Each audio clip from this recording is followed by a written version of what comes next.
This is your place for all things Grand Rapids Griffins and all things Toledo Walleye. This is the Hockeytown West podcast with your host, Brandon Cook and Nick Harrington. And welcome back to the Hockeytown West podcast, your source for everything Grand Rapids Griffins and Toledo Walleye hockey. I am one of your hosts, Brandon. I'm Travis. And we are joined by a special guest tonight, a friend of the show that we have not had on in a while. And of course, because the Griffins played the Cleveland Monsters, it was time to have her on. We have Miss Elaine Shircliff on the show. Elaine, how are you doing? I'm exhausted. How are you? Same, but I'm good. Thank you. Hockey season, I was going to slow roll it. And then the Griffins were like, we're going to have 5,000 games in October. Yeah, it felt like a lot, and they were all on the road and started at weird times, like Sunday's game that threw everybody off, not alone a time change, but then you throw a 6:30 start in there. Who thought of that? I don't know. I was going to ask the Monsters that, but... Yeah, someone's got to ask. But I got to ask, Travis, man, how are you doing? I'm doing all right. A lot of stuff going on, as you know about, but yeah, I mean, doing pretty good outside of that. We had a great weekend in Toledo. You were here Friday, 2 wins, but outside of that, I mean, just a lot of stuff going on. Yeah, I know you got some stuff going on, buddy, and I'm sorry for that, but it was fantastic to see you on Friday, to get to hang out with you guys in T-Town as always. And we'll start off the show. I know this isn't a Toledo episode. That's going to be Wednesday's show. But at the same time, we just got to say a quick thank you to everybody that we saw down in Toledo, everyone that was so kind and welcoming to us as they always are. But of course, the Toledo Walleye organization too. We've talked, all season long about the Griffins making us part of the media group with the Griffins. And we're so thankful for that because we never saw that coming this early in the podcast show. But the Toledo Walleye have also extended that to us too for the full season. And we're just so accommodating for us and making everything feel so low stress and really easy, and provided some great post-game interviews. Travis, congrats on doing your first post-game interviews. You did a fantastic job, man. And it's just good to know that one, will have that access for the season to bring some exciting content to everybody, and two, just to build a relationship with the team and the organization. It's just been a lot of fun for us. And it's something, again, that a year and a half into doing the show, we never anticipated we would have this early. So again, thank you to Toledo. Thank you to the fans. We couldn't do it without you guys. And just want to make sure we get those thank yous in early here, because God, I had a blast down there. Pat and Hawkins and Craggs were a lot of fun to talk to after the game, and just seeing kind of the inner workings of how things go back there after the game was a lot of fun. But I think what was more fun was seeing Hawkins' face when he looked over and realized we were standing there, and he's kind of just like, give us that look of who let these guys in. Like, it was a lot of fun. We love that guy, and hopefully we'll get him here on the show here pretty soon too for everybody. So those interviews are always a blast because that guy can talk about hockey for hours. Well, not only that, he also looks at us after he got done with Mark and he's like, no. Yeah. Thanks, Hawk. Appreciate you, buddy. That's what we got from Toledo so far. Like we said, we'll recap more of that Toledo trip down there on Wednesday's episode, but we got to dive into the Griffins. They've played 3 games since we've last talked to everybody here. They played in Hartford last Wednesday, at home against Rockford Friday, and then back on the road against the Monsters on Sunday. Before we dive into those games, though, there was some notes that we've got to talk about that just happened over the week here. First one, we had Austin Watson get called up on Wednesday. He missed that game on Wednesday. We really could have used his physical presence in that game on Wednesday, but he was called up, sent right back down to Grand Rapids on Friday, though, so he didn't miss much time. Trenton Bliss was called up in the meantime for that. He played Wednesday and Friday with Grand Rapids, was sent down to Toledo on Saturday, and ended up actually getting hurt in the game on Saturday, which we'll talk about again more on Wednesday with Toledo Talk. In all that, we saw Carter Gylander get called back up to Grand Rapids, sent down to Toledo, called back up. We've seen that about 6 different times. We saw some movement with Gage Alexander. We can confirm he's real. Travis, you and I saw him in person. We did see him. He's tall. He's huge. I think he has to duck when he walks into the locker room when he's on his skates. Yeah, he walked by us, and I looked at you, and I was like, good Lord, is he tall? Yeah, but we've seen him physically on ice in a jersey. He was the backup goalie for Toledo on Friday, so we can confirm he's real. We hope the poor kid gets to play a game here at some point. I feel like he's been tossed around so much in this organization. We just want to see what he's about, but we can confirm he's real. And at this point, Carter Gylander is back with Toledo as of this morning. I don't know what'll happen there. We know Huso. We don't know. So hopefully, sorry. You're good. Are they doing that to get him just playing time? Like they need the 2 guys on the roster for for goalies in Grand Rapids, and then they're just gonna send them down to play and bring them back up. So I don't know specifically with Guylander. It seems like kind of that's what's happening. We do know that Toledo can't carry more than 2 goalies. There is a roster limit with that. So that's why Alexander kind of keeps getting tossed around in the background on that. But as long as Husso's not playing and Grand Rapids has a game, I think Guylander will just continues to get called up here is basically what it looks like. And he'll either play back up here and then go right down to Toledo and play, which we don't like him doing that in the same day. Again, we'll talk more about his performance in Toledo on Wednesday, but he seems to struggle on those days where he has to drive down and play that same night, which I don't blame him. That drive sucks. Yeah. So I can't even write and like do that. Like I struggle when I drive from Stowe all the way to Grand Rapids and then shower, hop over to the game, and I'm like, I can't do this. Yeah, it's a struggle. We get it. So I couldn't. We're just talking about covering the game, writing about it, and recording about it, not playing in it. So whatever Guylander's doing, he's getting the Brogan Rafferty treatment at this point. Right? It's not throwing my body in front of like pucks. Yeah, right. Good Lord. Other exciting news that did happen, though, outside of that stuff is Friday was Dan Watson's 500th pro game. So congrats to Coach Watson. That's super exciting to see that. I mean, a majority of those games were in Toledo, but at the same time, it's crazy to think he's already at 500 pro games. It just doesn't feel like it's that time already, but congrats to him. It should be more. Right? You'd think, but... With as many playoff games as he had down here? I know. That's probably how we got to 500 so fast. Never mind. It's all those playoff games, dang it. It's all that success.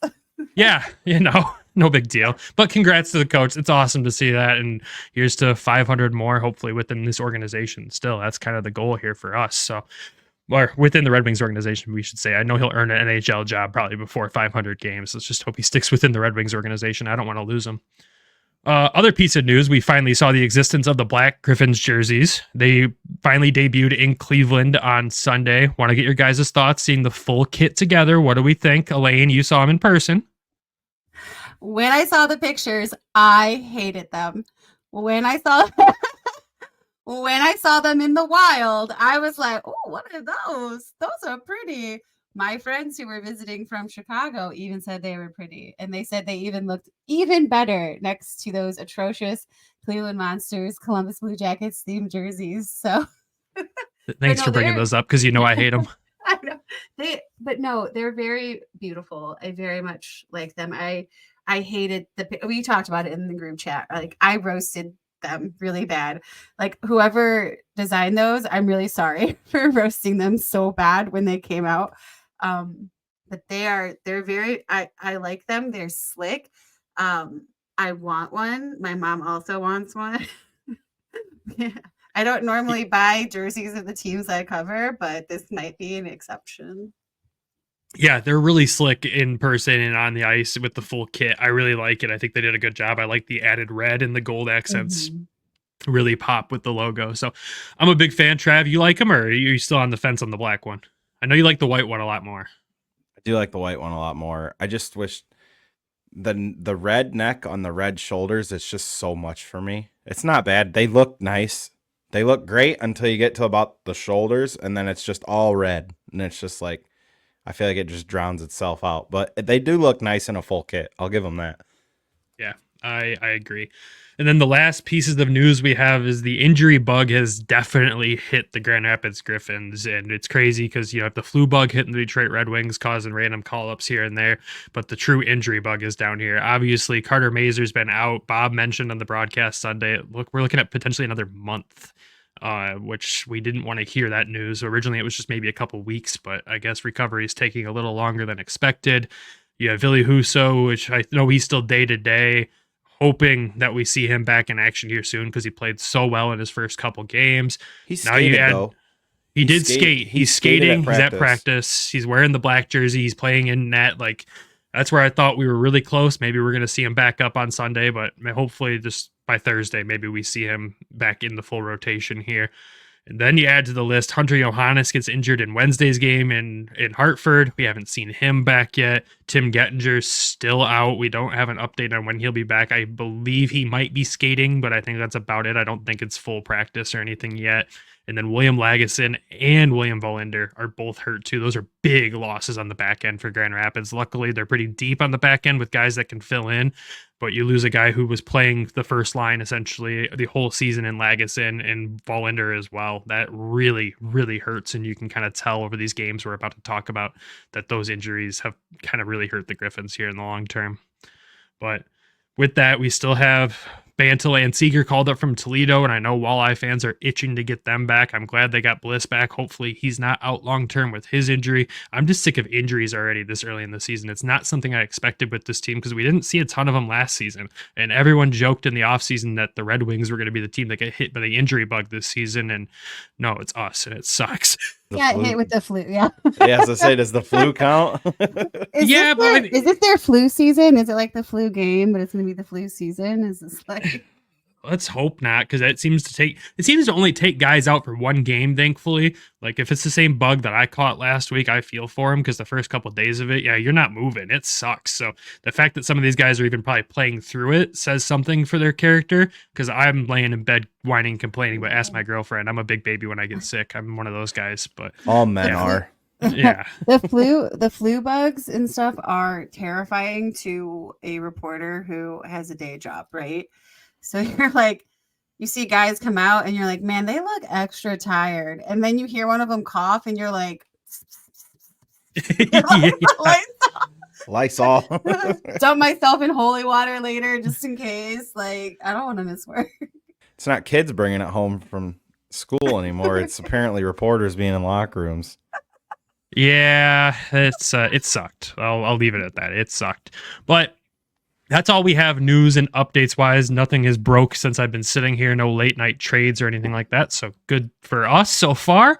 Let's dive into recapping these games. I'm going to run this just like we did the last Griffins episode we did, where I'm going to just run through all three games quickly for everybody, give you the stats for them. And then after the ad break, we'll dive into a few players, talk about the performance across all three games. And I'm excited to hear Elaine's opinion on some of these guys too, since she actually got to see them in person again and just kind of what they've done so far over these past few games. But we'll dive into the recap here, see if I can do this in one take. Griffins started off this road trip, ended their road trip, their last one, with the Hartford Wolfpack in Hartford there. End up losing this one 3-2 in overtime, a game where it really feels like the Griffins should have come out with a win here. Scoring goes as followed. First period, Dominic Shine gets his third of the season from Antti Tuomisto, only scoring in the first there. Come out in the second period, 2 minutes in, Dominic Shine gets his fourth of the season, 2-goal game for him on the power play from Joe Snively and Shai Buyum. Another point for Buyum. We do love to see that. But then it's all Hartford from here as they come back and score 2 goals in the third period, one late in the third, and then end up getting the game winner in overtime. And this one stung. We should mention, though, after, a dominant start, the Griffins played a perfect 2 periods of road hockey. They lose Hunter Johannes in a situation that I don't really like, where he throws a routine hit and basically gets jumped by the guy he hit. It looked really bad. He was pretty bloodied up. I know there's some damage to his nose from that one, and that's just not something we want to see at all. They go in this game without that forward there too, and you can tell it really hurt. They lost the physicality from him in this game too, and Hartford played a physical game, and you got to look, Austin Watson wasn't in the lineup in this game to also balance that physicality, so it did suck losing Hunter, and I think that might be the difference maker when we talk about this game in full. But in this game, of course, Sebastian Kosa got the start, stopped 28 of 31, did look fantastic in this one. Hartford does outshoot Grand Rapids 31-24. Griffins go 1 for 4 in the power play and a perfect 4 for 4 in the penalty kill, which is things we love to see. And again, just a really physical game that we could have used a guy like Austin Watson. The funniest part of this game, I think, for all of us was realizing that Adam Ernie was playing for the Hartford Wolfpack when we saw an Adam Ernie sighting and realized that he still does the exact same thing. Skate in towards the blue line, realizes he's going to get hit or lose the puck and just dumps it in. He hasn't changed a bit, but enough Adam Ernie slander. He was fun to have around in the Red Wings organization. The only slander we'll say in that game is Emil Viro did sit him down at one point with a pretty good hit, which I was surprised to see come out of Viro at that point in time in the game. It was good to see him up the physicality when the physicality got injured in the game. But that is all she wrote for the Hartford game. Jump into Friday's game. The Griffins return to Van Andel Arena after that long road trip, finally, to play the Rockford Ice Hogs. At this point, the only team to have beaten them in the season in regulation, which had a bad feeling coming into this one that we might see it again. And oh boy, did we. From a Griffins fan perspective, this game was pretty tough to watch. I tried to watch it back because I was in Toledo in this one, and it was rough. But Scoring goes as followed in this one. Griffins lose this one 4-1. Frank Nazer, of course, kicks off the action for Rockford there in the first period. Hayes gets to the goal in the first period as well. So Rockford comes out of this one 2-0 in the first. One of those goals being a power play goal. Second period, 7 minutes in, they get another one on the power play. In the third period, Grand Rapids has a sign of life with Brogan Rafferty getting a goal. It was a pretty goal. I did like this goal a lot. Nate Danielson and Josiah Didier assisting on this one. Good setup from the boys there. But Colton Dock ends up getting the empty netter for Rockford to seal the deal in this one to make a 4-1 victory for them. Sebastian Kosa got in the start in this one as expected as well. Stopped 24 of 27. Drew Comesso at the other end was fantastic as he usually is, stopping 23 of 24. Griffins outshot in another game, 28-24. That's kind of been a storyline this season. Rockford going 2 for 5 on the power play is something we're not used to seeing with how good our penalty kill is. And the Griffins going 0 for 4 on the power play is something we're used to seeing at this point. Unfortunately, the power play was clicking and it seems to not be clicking again suddenly. Don't know what's going on there, but that is all she wrote for this game. It's disappointing. It's one of the biggest attendance-wise games we've had in Vandal since the home opener with a good 7,400 people there, and the boys didn't really show up in this one, and it sucks. It's unfortunate with that. But then we dive into back on the road to kick off another road trip, of course, this early in the season with Cleveland. And, you know, if you listen to last season's episodes, Cleveland games on the road were so frustrating. And this kind of seemed like another one of those that was just a frustrating game for the Griffins here. Again, depleted lineup coming into this one, and the Griffins lose this one 3-1 in a tight game. But we have a new thorn in our side this season in Asan. Am I saying that right? Ashan. Roman Ashan. Roman Ashan. I'm going to butcher that all season.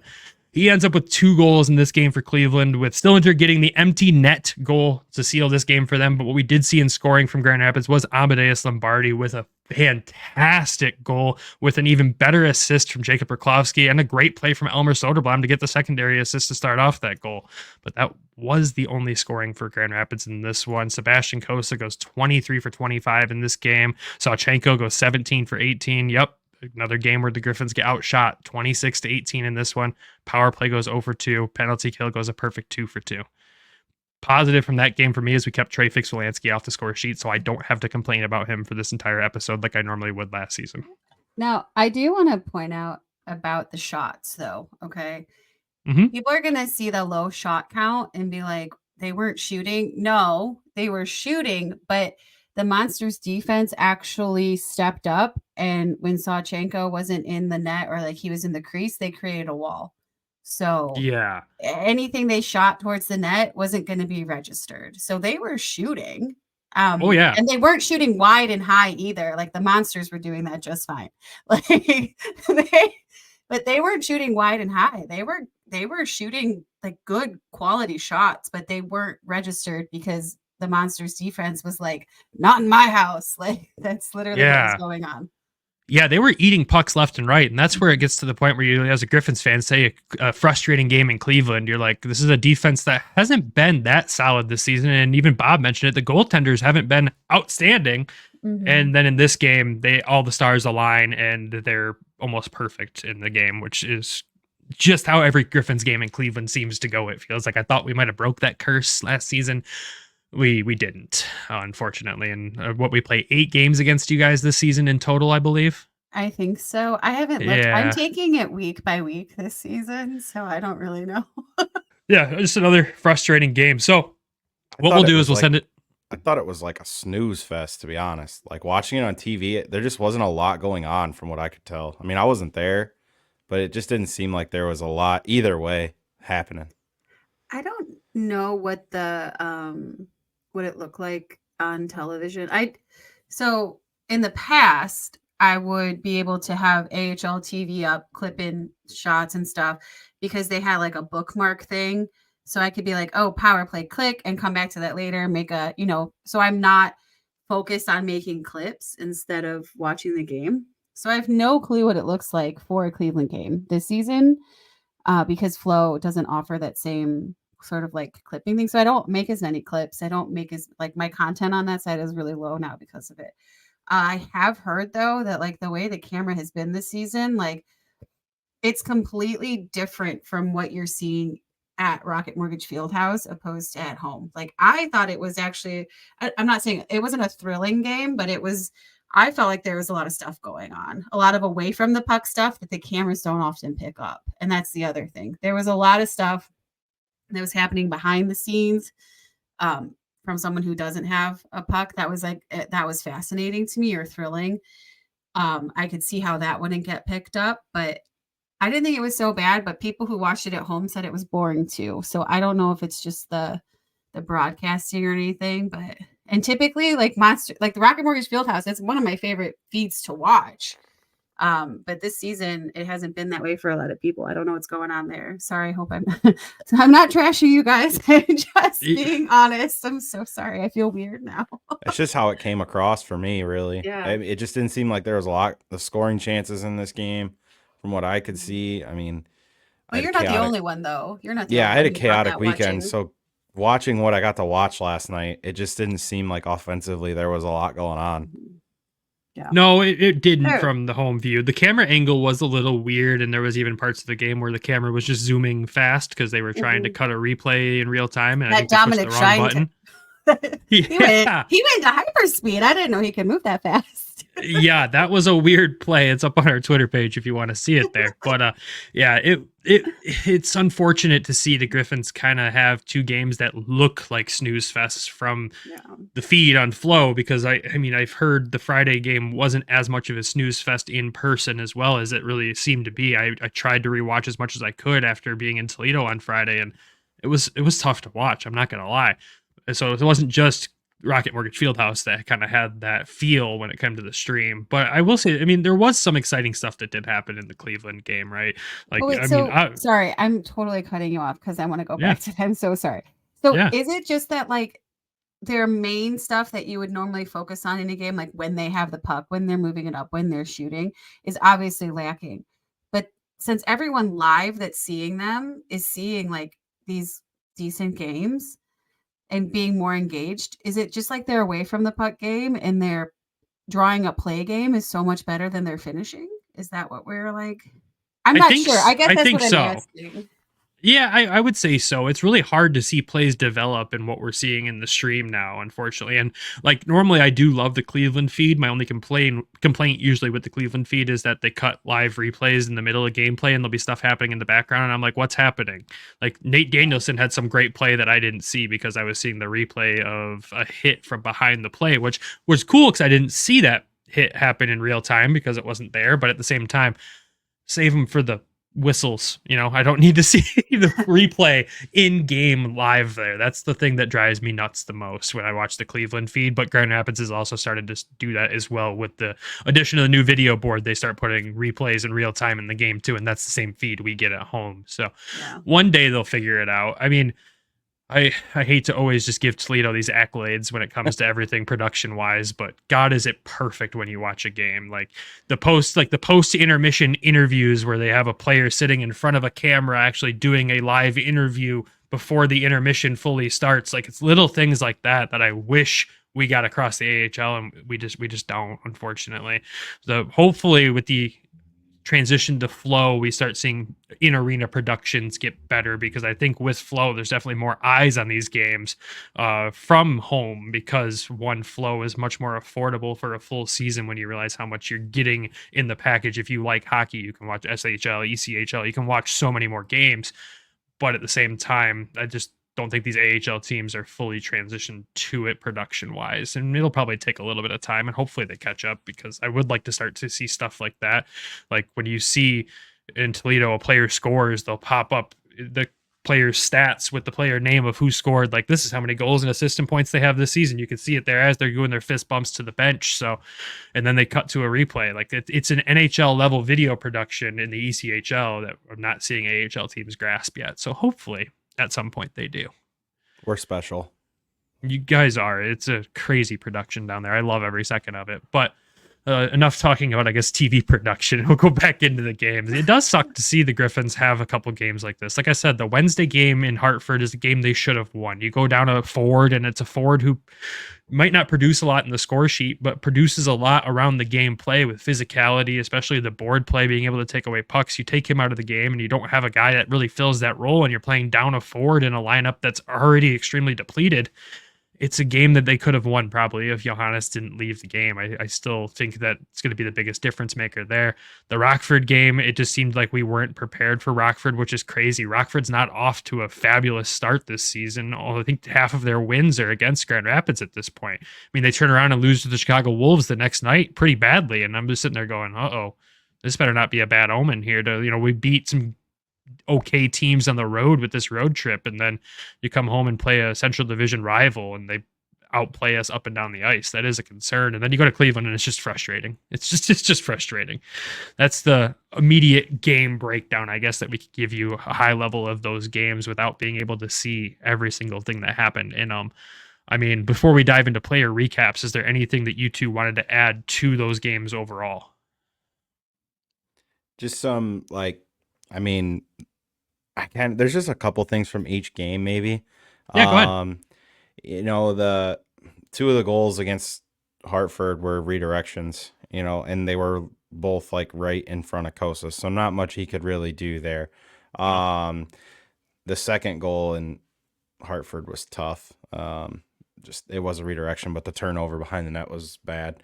The Rockford first goal, that was tough. I seen the replay of it, and it's like you're in a 2-on-1, and you're covering the pass, but you're standing on the left hash mark. You gave the guy with the puck the slot. What are we doing here? If you're gonna play the pass, at least try to force that guy wide to where if he's gonna shoot the puck, he's basically gonna only have the goalie's chest to shoot it at. But I can understand trying to take the pass away. Vero just shaded to the one side too much, and that's something I'm sure they've already gone over and corrected.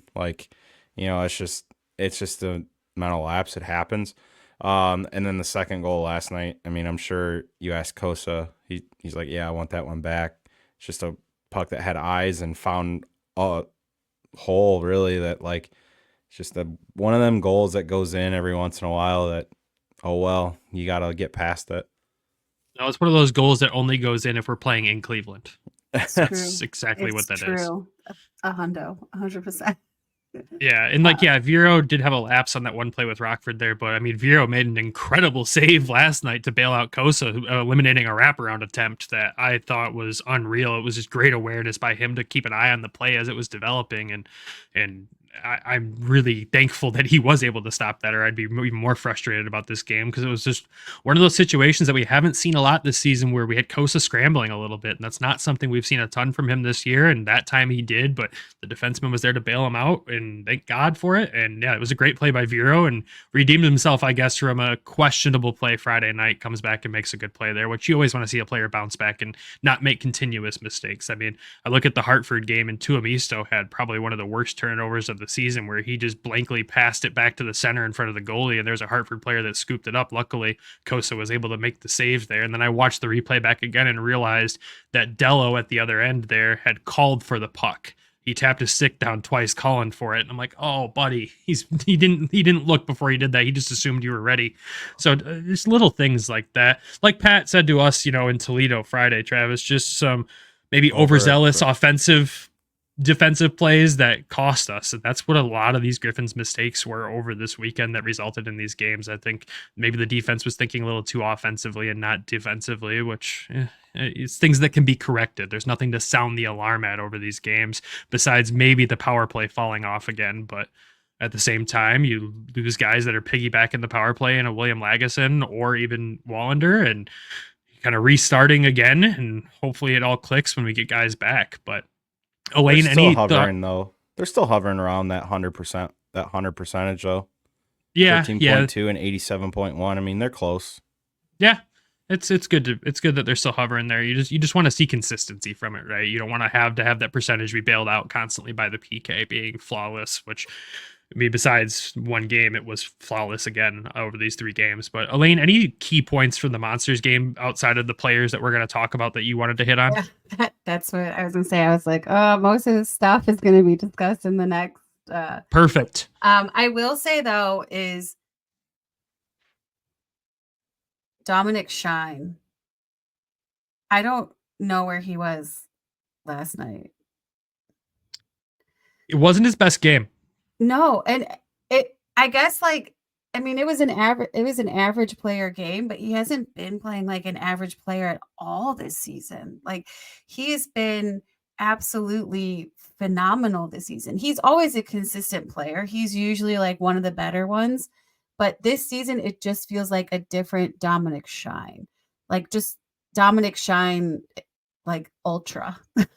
Yeah. Like, Dominic Shine, like I should be called up if there's an injury in Detroit situation. Like he's playing unreal hockey. I think Cleveland did a really good job of boxing him out last night, though. I think they really focused in on him, and it sucks that the other guys in his line couldn't take the open opportunities that they might have gotten from that. But Cleveland did a really good job shutting him down, unfortunately. I also was really impressed with the way that the Griffins were able to shut down the first line of the Monsters. I don't know if part of it's because Rocco Grimaldi just came back. I really like Rocco Grimaldi is good, right? Like I like him, but without him, they had James Malatesta on that first line, and it just was even better. I don't think that the Griffins would have been able to completely stop that first line if he was up there. But the fact that I watched it, like Trey would try to shoot, and then all of a sudden literally any Griffin, it was any Griffin would come out of like nowhere. I'm like, where did you just drop in? Did you just come down from the rafters? Like, where did you come from to stop him? And that's what this team needed last season. Someone who stopped him. Unfortunately, there was a new TFW Magic Man on the scene. Yeah, and I'm glad you brought that up, though, because when you look at that Cleveland first line, correct me if I'm wrong, Luca Del Belbaluz is centering that line, right? He was a Griffin killer last year. Trey was, and Rocco was too in Chicago. Yeah. Like Rocco was no joke for the Griffins when he was playing with a terrible Wolves team last year. So on paper, when I looked at that, I'm like, that's a terrifying first line for every nightmare I have about hockey. What's cool about Rocco, I know, I'm sorry, this is the Griffins podcast, but Griffins fans need to know this about this man that they're going to see multiple times this season, is he has been on some less than stellar teams in the past few years, and they depended on him to score and be the scorer. With the Monsters, he has been a composer of plays. He has set them in motion. He has been like a third assist. He gets to be a full, well-rounded player here instead of someone who has to completely drive the bus. And that's going to make him dangerous as the season goes along. And a lot of teams are not going to be prepared for that because they're so used to playing against a Rocco that only scores. Yeah, and that is good to call out, especially because we are going to see him at least 7 more times, I believe. And, you look at Rocco Grimaldi, had 73 points in 72 games with Chicago last season, and that was a bad Wolves team, like really 36 goals, too. Yeah, so to see what he'll probably be able to do once he's fully adjusted, because he was a last-minute addition to this Monsters team. He was. So once he's fully adjusted to their systems and the guys, it's probably going to terrorize most of my nightmares between that line. But it was really good to see the Griffins shut down that line. That made me feel a lot better about the game overall, because there's negatives to obviously losing a game, but to shut down that line, to keep Trey Fix-Wolansky off of a score sheet for once when I'm talking about them, is huge. But that's also Waddy, right? Like that is Watson 100%. Well, not 100, but like a good percentage of it is him. Because he'll see that first line go out and they're small. Like Rocco and him are small. And that's not like, they're like close to my height, but I'm taller than them. But still, like he then all of a sudden put the big bodies out there, the big guys out there. That's smart coaching. That's smart line work. Which isn't easy to do when you don't have the last change either.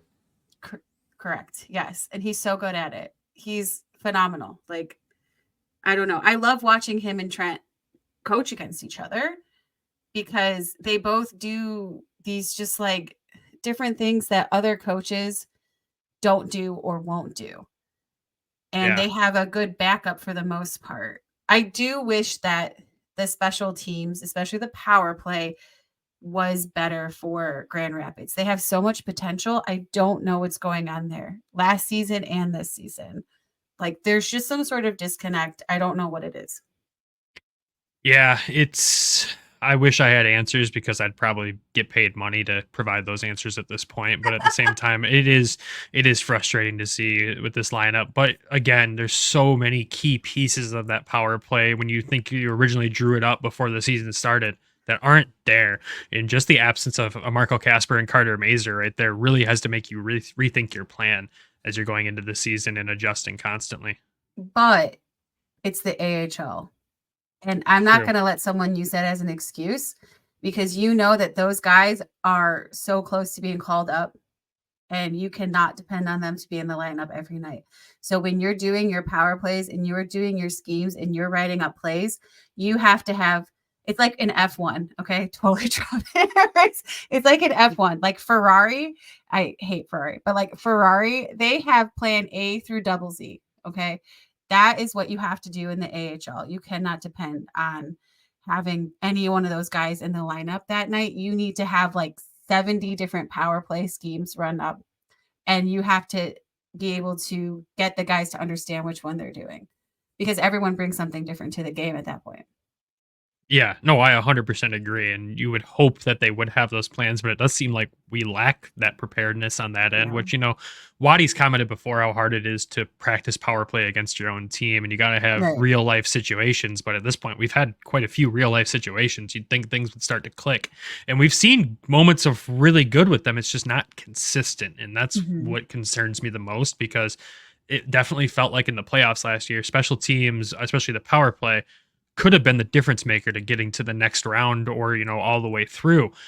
It's just really frustrating Yeah. to see that we're still having that conversation now another season later and it's not changing. And I don't know where that begins, and I don't get paid Well, enough to figure out where that begins, but it begins with the coach who runs the power play. Great yeah. guy. He is a great guy. I very much like him. This is not like any way, like, he's a great guy. Steph Julian's great. The power play was so good when he was in the queue, right? Like, and that's why they brought him here. But for some reason, Yes. that's not translating to the AHL. It's not translating to the A. And I know he has, like, he obviously knows what he's doing, right? Because he's here. And he did such a good, the QMJHL isn't just like some It's very podunk, offensive. It's a very offensive league. right? Like, it's not some podunk league. Like, he knows what he's doing. So I think maybe he needs to do some amending to like a more defensive league, which I feel like the AHL can be at times, and different Yeah. teams. And you're playing, and the Griffins are playing even more types of teams than they have in the past. So it's probably just, it's another like, screwball, curveball to in the mix. I have made way too many other sports references. I am so sorry to every diehard hockey fan listening right now. You're okay. But no, I mean, it's, again, I like Steph. He's a great guy and everything. And it's something, even last season where I was really concerned at the end of the season when we did our recap, where I'm like, if we're going to see the same out of him when it comes to the power play this year, I have a lot of concerns at that point. Like, I love this coaching staff. It's one of the tightest coaching staffs in the AHL, 100%. But that is a big piece of the game that's got to be improved. And I mean, if you get to the halfway season mark and we're still having this conversation, I think it raises other questions and other conversations, but we're not there yet. We won't sound the alarm. We won't hit the panic button. We just hope that we do see changes in that aspect going forward here. And he's new to the pros. And so I have faith. I have faith in him. And I think there is room to grow there. My attitude towards it would be a lot more aggressive if it was someone who's been in the pros for a while. But I think he still has development room to grow on the PP standpoint. Yeah, and I think, go ahead. I think they just need to simplify. I think sometimes you just got to simplify, less passing, more shots on net, just crash the net. Good things happen when you put the puck at the net. And I mean, like, if you throw Elmer in front of the net and just start throwing pucks at the net and get guys crashing, second guy in, third guy in, I think sometimes, you see it in arenas too. Fans get over restless with how much passing's going on. And sometimes it's not always, you need some of them garbage goals that can happen on a power play, whether it's a redirection or just somebody picking up loose change. But like, if you park some guys in front of the net, take away the eyes, just getting pucks through from the point and getting guys to just crash the net for rebounds. Sometimes that's all it takes, just to not be so complicated, not look for that perfect play. Sometimes you need garbage to make good things happen. Sometimes you need a fucking Big Mac. I mean, it can't always be like, some of the goals we've seen down here where they're tap-ins. Like sometimes you need like that just ugly goal where it just hits you and goes in, you're picking up rebounds. It's just part of it. I think sometimes they just need to simplify. Yeah. I agree. No, it's true. I think that's a perfect spot. No, you're good.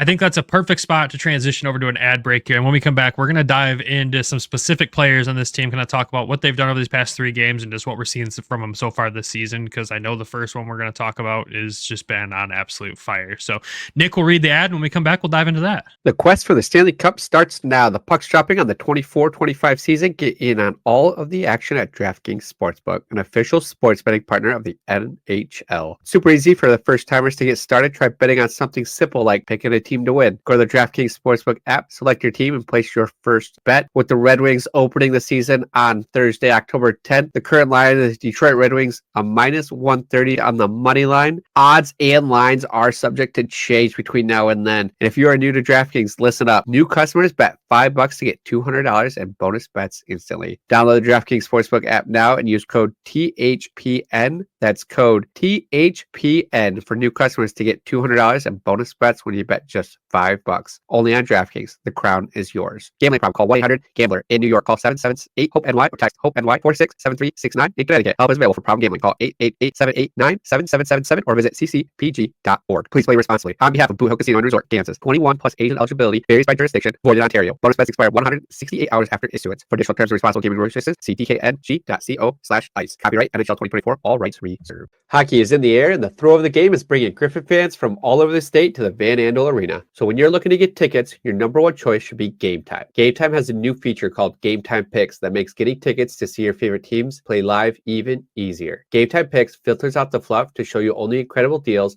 on great seats, so you don't have to waste time searching through thousands of tickets. You can see players like Marco Kasper and Sebastian Cossa before they make their way to the wings, and you get the seat views before you buy, so you can see what it looks like from where you'll be sitting, which is one of my favorite things about Game Time. Curated deals make it easier to find the best price on great seats, and with the lowest price guarantee, event cancellation protection, job loss protection, and more. Game Time should be your number one destination for your tickets. Take the guesswork out of buying tickets with Game Time Pick. Download the Game Time app, create an account, and use code THPN for $20 off your first purchase. Terms apply. Again, create an account and redeem code THPN for $20 off. Download Game Time today. What time is it? Game time. And welcome back. All right, we're going to dive into a few players here, and there's an obvious one that we're going to talk about first, and that's Amadeus Lombardi, because how do you not talk about him? He's currently leading the Griffins in goals with 5 so far this season. We've said it a million times that we felt like this was going to be his breakout year, and then he goes and just does things that continue to wow us, including that goal in Cleveland on Sunday night.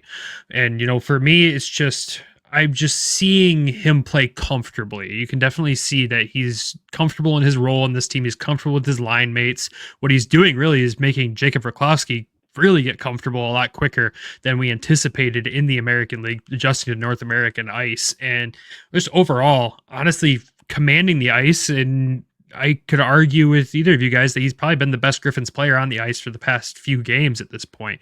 But just to throw it to you guys, Elaine, we'll go to you first. What have you seen from Amo so far this season? And obviously getting to see him play in person on Sunday. What are you seeing that you're liking? Well, he really knows how to compete hard. He just goes. Thanks, Ben Simon. Thanks for entering the chat. Oh, God. Straight face. And I saw you both crack it. I was like, damn it, I can't keep it. Oh. Yeah, I mean, he just looks more comfortable, like you said. He has a lot of confidence. He doesn't look, I don't want to say scared. That might not be the right word, but when there's bigger guys around trying to come, because everyone's gunning for him now, he doesn't even look like he gives a shit. Like he looks like, okay, hit me, see what happens. I've got a team full of guys who will come after you. But he also knows how to take a hit this season, and I think that's very important.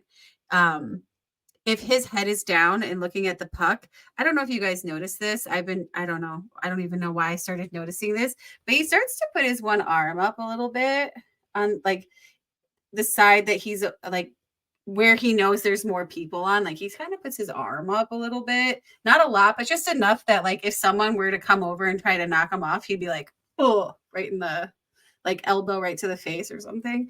It's very slight. But I noticed that, and I feel like he knows that people are coming for him, and so he's like bracing for it, if that makes sense. 100%. Yeah, without bracing without bracing for it, like without ruining his game.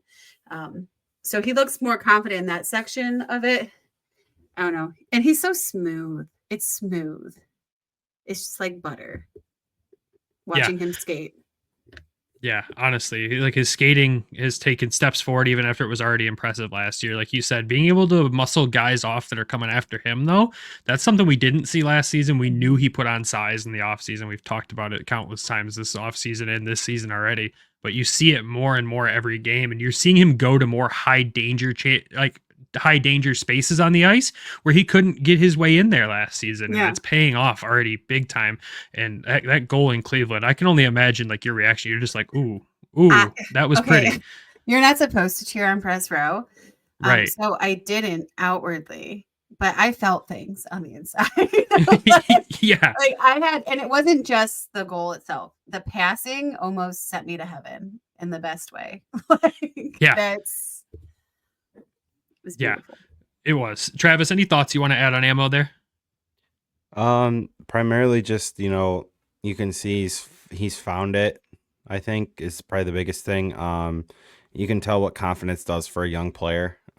Still as a young player, anybody that thinks he's not crazy, but I think confidence has really started to find,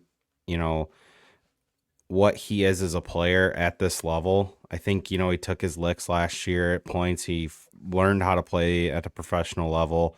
And like we've said a couple of times, you're starting to see that elite skill that he has kind of come to the table. And listen, when you're a confident player and you're making plays that he's making, the patience that he had on his goal to just outweight the goaltender was already on the laying down, basically couldn't even move. But just the patience to keep the puck on your stick and wait, and then just slide it into the open net like that. That's a really nice play. Shows that he's got some poise that maybe you might not have seen last year because he's learning so much and just trying to adjust. And after you see that adjustment over a season, I think you can find your rhythm, find your game, and he's really found it the last, 3 weeks or so. It's just like he's really started to find his groove offensively that, you've seen in Flint and probably why he was drafted. It's just you love to see a young player take that next step. And I think he's already matched his goal total from last year and in 10 games. It's what it feels like. I have to confirm that if it's accurate. Or you're 100% right. He has. He's tied his goal total from last year in 10 games. Yeah. So, he had 5 goals in 70 games, probably 60, high 60s. 5 goals in 70 games with 21 assists for 26 points last season. He's got 7 points on the season so far. So he's got 7 points and 5 of them are goals. So he's starting to shoot the puck more, which, when you're a young player, when you start to see the puck go in, you start to shoot the puck more. So, and he'll still be able to dish it out to guys. You never really lose that sense, but when you play and you see the puck hit the back of the net, that gives you that confidence of, okay, I can score at this level. I just got to use my shot and use my instincts. And he's third on the team in shots too now as well. So you can definitely tell that he's feeling that. He also has been really good at reading the goaltender. Last night before he scored, I was talking to someone else about how Zach Sawchenko was too quick. Like he was too quick on everything. And it did not take Ammo long to figure that out. And he kept making him bite. And on that play, he made him bite twice before he went and scored. And I thought that was incredible because he hasn't played against him yet. And so he saw what he was going through. And that's not how Zach plays all the time. So this was like a different Zach than I was used to seeing. Like he normally is just quick, not too quick. And he saw that and he took advantage of it. And that's what he's been doing with some of the other goaltenders. He sees the little tick that they're like that their little chink in their armor, and he attacks it. I don't know if that's just fully him or if that's something that like they're kind of talking about, chattering about, like, oh, look at what this happened on this last play. But regardless, he's been able to outplay the goaltenders a lot of these games. Yeah, and he's a smart kid. Like he's like you said, being able to pick up on that right away. He's a smart hockey player to be able to do stuff like that. I mean, he's probably had one game this season where I could call it a bad game, and that was the Hartford game. We didn't see the best ammo in that game, but at the same time, what's that? Home opener expected more, but well, that was bad.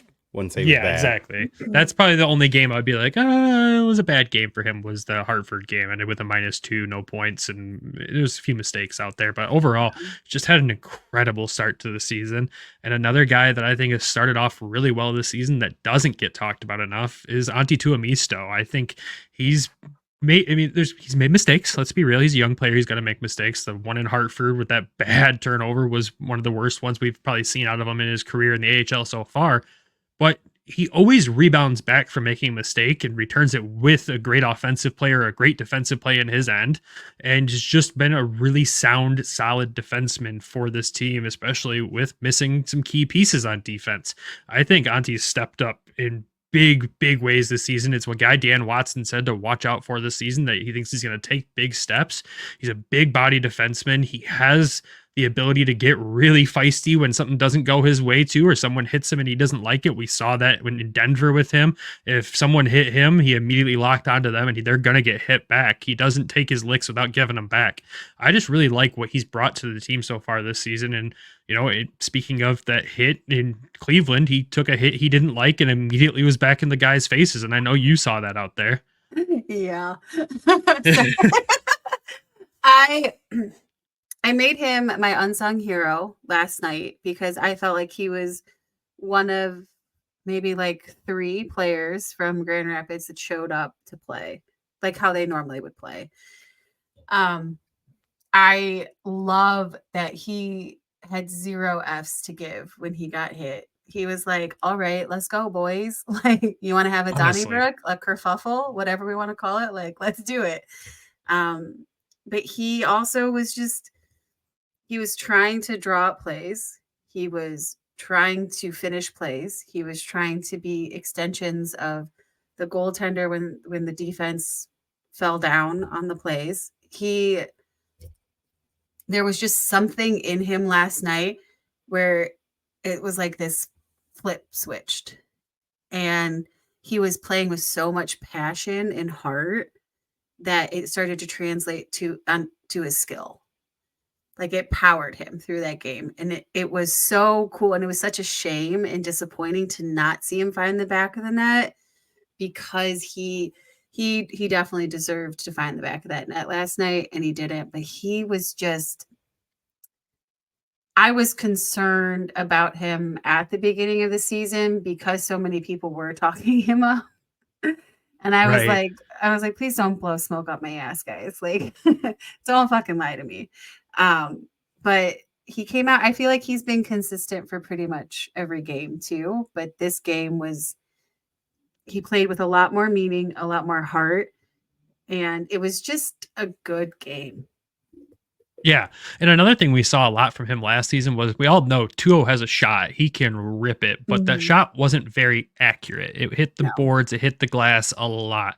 This season, the accuracy is so much better. He's hitting the goaltender. He's getting it close. He's shooting it in there for rebounds that some goalies are giving up, and it's turning into offensive opportunities. I mean, him having 3 assists in 10 games already this season it's a definite improvement from last year overall in that shot category, and it's only going to continue to get better as the season goes on. I know, Travis, you got to see Tuo for a few games after his injury in Toledo last year, and you were pretty impressed with his play there. Just overall this season already, what are you liking from him that he's improved? So I will go into one play from the last week with him that I really thought, you know, it actually set up a goal. He got an assist on it. Was the Dominic Shine goal, the first goal in Hartford.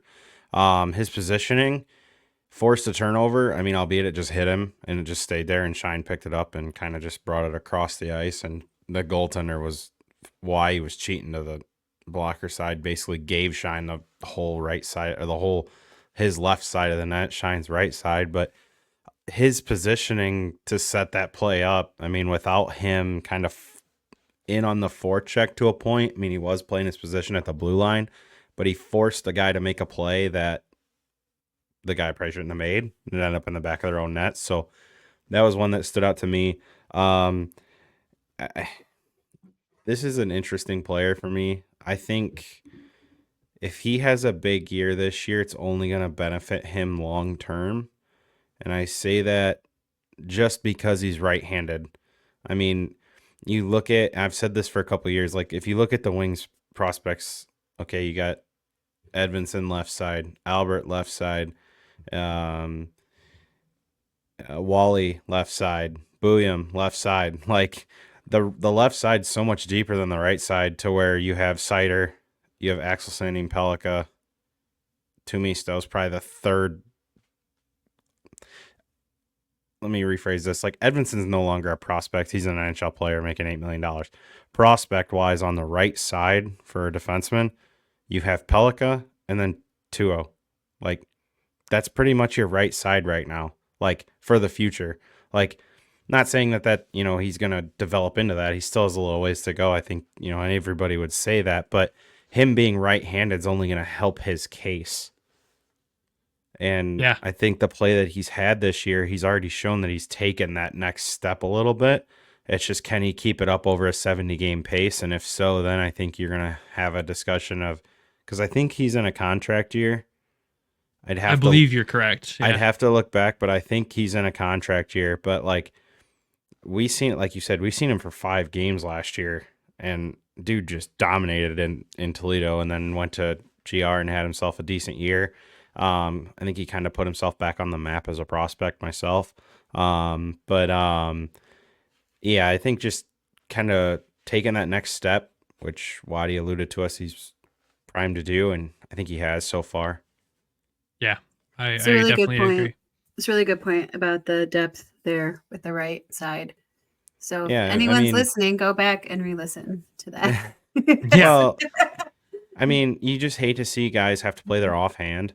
Like, if somebody can do it adequately, like if he's a third pair D guy, I think you could just, he could do it sufficiently.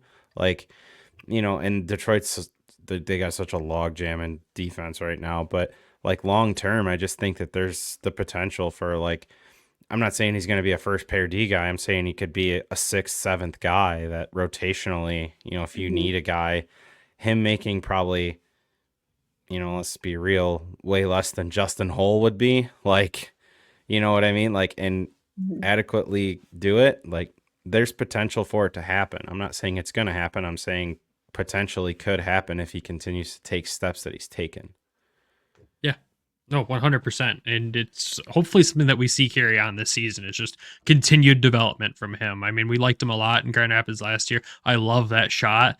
And if he just continues to improve and can play sound defensive game, like you said, Trav, it's only going to help him out being right-handed. It's going to pay off for him in the long term, whether it's with Detroit or not. You never know. He's a young prospect, but he's had a weird tenure in the organization since he was drafted. Was in Denver, then went overseas, then came back, and he's just kind of all over the place. And I don't know. It'll be an interesting one to follow, and I'm sure we'll talk a ton about him this season. And then the next prospect that I know every Red Wings fan wants an update on so far, with 10 games being played, is Nate Danielson.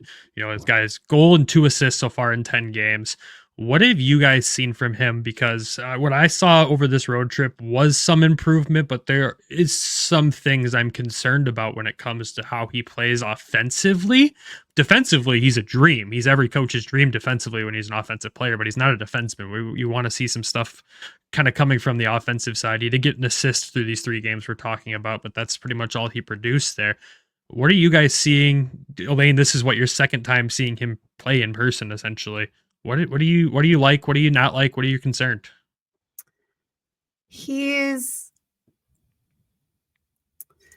It's like nothing to write home about. I know that sounds bad to say about a player, but but that doesn't mean that he's bad. It just means that there's just nothing that really sets him out. And he's not a quiet player, but he's not a loud player. Like, I don't know how to explain about him. Like, I want so much more from him. And I think it's because people have like talked him up and they're like, oh, he's like the prospect that we want to know about. And I'm like, but is he? Like, and that, I don't mean that in a mean way, but I just, but I've also only seen him live and in person twice. And a player like that can get lost on the television. And so I don't want to like grade him too hard because he is quite on the quieter, in my opinion, he's on the quieter end. And those guys don't translate on the feed. So I mean, I could give or take him right now. I don't think I think if he were to not play a night, it wouldn't be harmful. And also having him in isn't necessarily going to always take them to the next level, but there's room to grow. He hasn't hit his ceiling. No, not at all. I mean, we're very early in the development time for this player, but like you said, he is the guy that was talked about as the prospect. And, you know, when we started the season off, our season preview, it was, Amadeus is probably going to have a breakout year, but you're probably still 2 to 3 years out from, NHL conversation with this kid. And I'm at the point where I'm looking at this lineup every night, except for the one night where Ammo was bumped to the top line because of, call ups and everything else. And he played phenomenally, but you're seeing him constantly line up on this third line with Elmer and Rakowski, and you're seeing Nate consistently line up on that second line. I think it's time to have a conversation and maybe flip-flop that for a few games and see if we start to see more offensive production. Because when you look at this road trip, not the road trip, but these past 3 games, goal scoring was a problem, and it was something that's kind of been a problem this season. We saw it break out a little bit in Lehigh, and then it's kind of quieted down again. You want to see more production, and there's no better production player on this team outside of Dominic Shine right now than Amadeus Lombardi. And I think he needs to start getting those second line minutes. And I still think he'd play really well with the same 2 guys that have been playing with Nate Danielson, but I think it's time to have that conversation. And I don't know, Travis, you might disagree with me or not, because you always seem to bring me back down to earth every single time I start to question what Nate's doing out there. But what do you think? Am I wrong for calling for that after 10 games, or am I not? Going down in the lineup? Having him in, he pulled out a notebook. He's ready. Oh shoot! Okay, roast us. Go for it. Yeah, I'm talking about him being flip-flopped at this point with Ammo. Does Ammo deserve the second line minutes that Nate is getting right now? This is where you're going to take me into an interesting path. I like it. I'm ready. This kind of piggybacks into 2 things. And one is that, I kind of said to you before Elaine joined us that, like, we need to start scoring some goals. Like, we got to get some goals here. This is where I want to see Nate kind of play with like a Snively, or, like, give him some offensive guys that have been there, done that at this level a little bit. Now, obviously, like last night he was with Cross and Watson. Part of me wants to see like him play with Snively and Shine just to see what that would do offensively for him. Like you've seen that Dries can drive a line. I think him with Watson would be fun. I think they have Watson with Nate just as like the big brother. And I want to see him kind of play with more guys that maybe have that higher offensive ceiling. That's just kind of my biggest takeaway.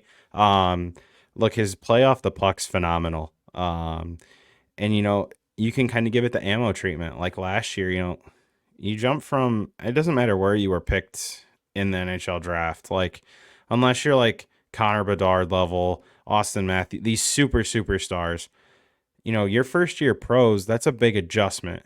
And, he was on Brandon last year, gets traded to Portland. Well, wasn't it Portland? Yep. So Portland was stacked. And what happened? His point total skyrocketed, like instantly skyrocketed. And it could have been partially because he didn't have to be the guy there. Like, which I think they're trying to ease him in here. I think a lot of this is just they're easing him in. I think at some point you just want to see him get those minutes with some guys that have got, multiple seasons, considered the veterans of the team that can, hey, you don't have to carry this line. You just have to play to the pace of this line. Like, and it's not like he's playing bad either. Like I think it was our episode last week. Like I brought up a point where like, he started, it was the cross Hannes goal. Like his offensive forechecking sets that play up. So just because he's not putting points on the board doesn't mean that offensively he's not doing things to create offense. Like I think this is going to be a prospect that like the points will come in time. It's just going to be a matter of playing. Like he knows, look, I'm a two-way center. He wasn't drafted to be the guy to put up, 100 points. That's just, I don't think that's what his draft stock is. Obviously, you've seen the point per game in junior, but again, that's a huge step to take to the pro level. Yeah, I think if his defensive game wasn't as good as it is, then you have an area of concern. But I think points will come. It's just a matter of time. I love it. No, that's great. Those are great points. I love how your mind. So I love the addition of you to the show because I love how your mind works and it works like a coach. Okay. Like you literally work like a coach. And so I am looking at it like from a writer standpoint. I'm trying to see the things that you're seeing. And it's really cool because sometimes people say like, oh no, we should put him here because this, but like you come with receipts and explanations. And I love it. And it changes like how I am going to look at these games moving forward in a positive way. Like I love it. Well, he always puts me in check sometimes, I got to pull this back up for a second just to see where we were at last night. I shouldn't have put it away. He's like, let me pull up my receipts, guys. Well, it's just I keep a note, so it's just you too. I love it. It's great. One of my quirks. Like your first line was Snively, Dry, Shine. Second line was Hannes, Danielson, Watson, and then you got Ryklowski, Lombardi, Soderblom, and then they had Betcher, Seeger, Doucette last night, right? Yeah. Yep. So, like me looking at this, like, okay, you got Nate. Why not throw Nate with Snively and Shine? I would almost leave the second line and just put Dries there.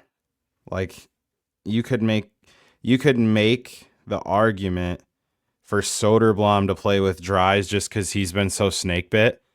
Like Dries could facilitate the line offensively and be that driver of that line. And we've seen Watson put points up and he's a left shot.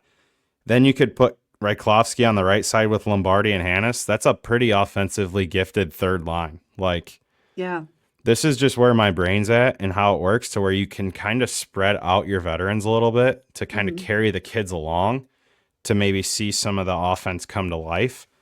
Now, I'm not saying that that's the correct answer by any means. I'm just a guy on a podcast, but if you want smart guy on a podcast, I think if you want to see like an offense, like sometimes it just takes playing. Like if you remember, I was like 4 when this line debuted, but you had the 2 kids in the old GOAT on the 2002 Wings team. Like, oh my God, you guys are so young. Like, I mean, but like, who did you had Brett Hall playing with Pavel Datsuk, and wasn't it Devereaux, the third guy on that line? I'm pretty sure. So like, you literally have the guy that's been there, done that, and then you have amazing young talent in the middle, and then Devereaux on the side. Like, you can almost create something similar to that with GR. Like, put Snively with Danielson and put Shine on the other side. And then you got 2 guys that have been experienced with a young player. Like, they can clearly, Shine's playing out of his mind so far this year. He's having that almost career year. Like, why not just And that doesn't have to be your first line. Like you could facilitate it to where Dries still is the first line center. You just move other wingers to facilitate a play style that, okay, your second line is now Snively, Danielson, Shine. Like, and then you say to Dries, okay, you got to carry a line. Like, what have the Oilers always lacked? That, like, depth. It's always been two guys. Like, eventually, like, and you have your three veterans on the first line right now. Like, Snively, Dries, Shine. Like, the three guys that your two free agent signings that have, like, okay, they've put points up in this league, and now Shine's having a career year. Like, okay, how do we get some of these other guys going? And that's where you could maybe throw it into the blender a little bit. There is one point you made, Travis, that I want to say pick it apart, but kind of just see if I'm thinking wrong about it. Because, you're like, obviously Nate Danielson's doing things off the puck that are generating offense that's not showing up on a score sheet. That's an obvious one. But when I look at it, if I back it up with stats and I look at a guy that's been on his line basically the entire season, unless he's called up to Detroit, and that's Austin Watson, right? With 6 points right now, with all being assists, but sitting at a +3. And we talk about Nate Danielson also generating offense, but sitting at a -2 when he's been playing with that guy most of the time. I think the offense that he's driving isn't as strong as we might think it is based off of how strong he is off the puck. I do think that he still does lack in generating the offense a little bit. Again, it's early, it's 10 games, but I still think there's more to be desired there with him generating offense other than generating good defensive plays that do turn it the other way, possibly just for a line change. That's what I see a lot of right now is him playing defensively incredible, but it's to get us out of our zone quickly so we can get the boys off the ice to get the next line on. I'm still not opposed to him jumping up into that lineup with, a Dries or a Snively and Shine and seeing what happens. But I think it's got to be something if we do that can only be run for a game or two. And if it doesn't produce, then I think we've got to look at it the other way to where, okay, what can Ammo do moving up the lineup with more time? Because every time we give Ammo more ice time, he produces. That's part of him having a year at that pro level under his belt. True. 100%. Like, it's tough. Like, you're seeing that step with Ammo that, like a year ago, everybody was banging the table for Nate to make the Red Wings. Like, realistically, I don't even think it was that close. Like, no, it wasn't. But we had no other thing to grasp onto at that point. Right. Like, to go, give us hope. Yeah. Like, the year before, or it might even been that year that we had Elmer. Like, it was Elmer. And I think you're seeing that offensive uptick with Ammo because he's already seen all this. And, we don't know what they're telling Nate. Like, they could be like, hey, focus on your defensive play, get your feet wet, get an understanding for the scheme and the system that we're trying to deploy you in, the role that you're playing, and then, offensively will come in time. Like, it's just I think he's such a two-way guy that it's just like, it'll come. It's just, it takes time. And that's sure, you could throw Ammo on the second line. It's not a bad option by any means, but your advantage to keeping him where he's at is he's shown that he can completely drive a line offensively. The last 3.5 weeks have proven that. Like, not to say Nate can't, but it's just he's a young player. That's where I think playing with, some of your veterans, you might see that offensive side come out of him a little bit.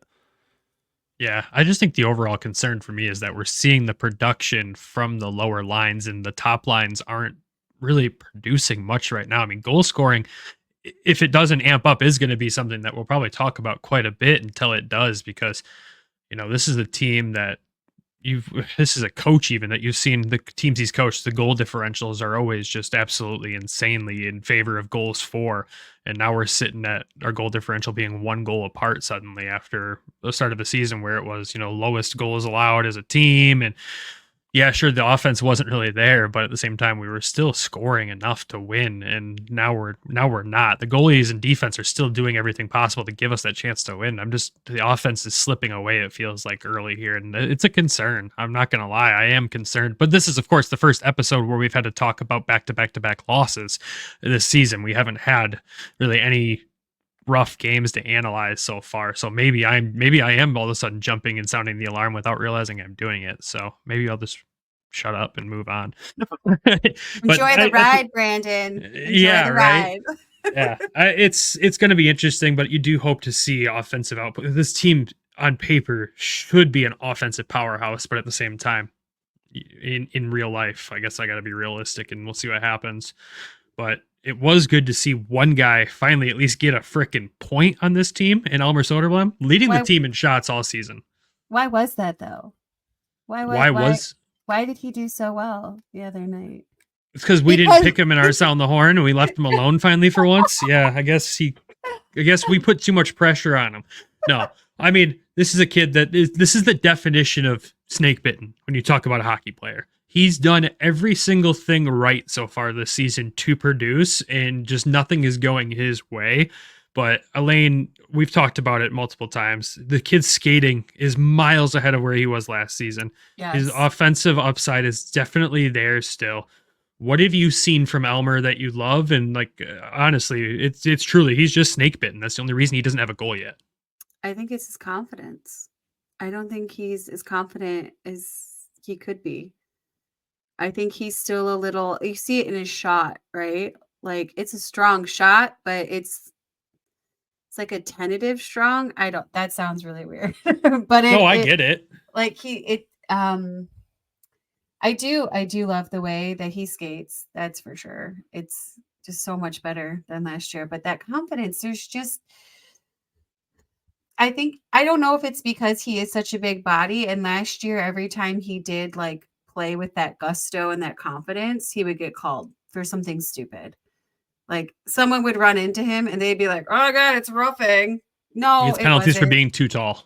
Right. Like, he's just a freaking tree. Like, this is hockey. You'll be fine. If you're going to call that, then those people can't play in the end. Like, it's true.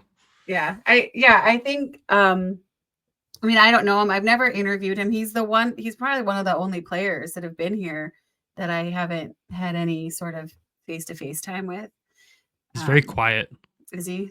He's very quiet to himself. It's so, but he's kind of quiet on the ice too. Like, I feel like for a guy that's his size and who does have that skating skill and that shot, I feel like he's quieter than he could be. He's still louder than most people on the ice, but I feel like he could be out there creating a ruckus and crashing the net without going full at the net, crashing the net from the sides and cutting away. I feel like he could do that.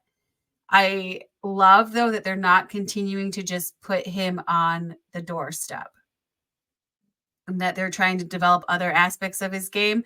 I think too many times people were like, "Oh, let's just shove him on the doorstep and he can scoop up rebounds and, screen the goalie." Yeah, but he's more than that. Just because he's a big body doesn't mean he doesn't have all these other attributes. And I think Waddy recognizes that about him and is putting them into these situations. And that might be why he's not playing with the same level of confidence and why he's a little bit quieter, because he is in new situations. I have seen him in other parts of the ice trying to shoot that I haven't seen him before.